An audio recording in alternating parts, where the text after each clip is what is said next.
water biome. So now salinity, amount of salt in water, this is we call it a salinity factor. There are inland water, that is the rivers, lakes, ponds, they would be having around 5% salinity. The sea has around 30% salinity. But some of the hypersaline lagoons, they will be having 100% salinity. Salt is excess. Why do we float in Dead Sea? Because the sea is dead? No, if salt concentration is high, we can never travel in a Dead Sea. That's the reason people float on Dead Sea, because salt concentration is high. Remember that salinity factor. Red Sea is red in color because of existence of more of red algae in rhodophyta. So remember all this. So water plays an important role, not only in plants.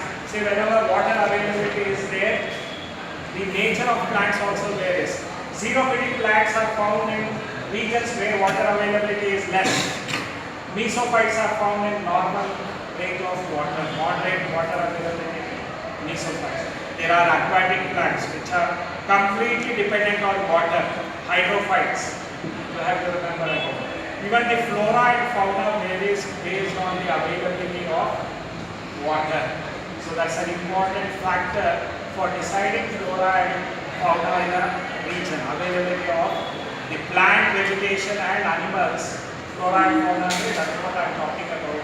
It is based on water availability also. Whenever there is scarcity of water, the plants undergo shriveling to avoid transpiration, and then they are also going to get killed if extreme sunlight is available. You should understand about that. Only xerophytic plants can withstand high temperatures. Aquatic plants, they require water. Mesophytes, moderate availability of water is sufficient for their survival.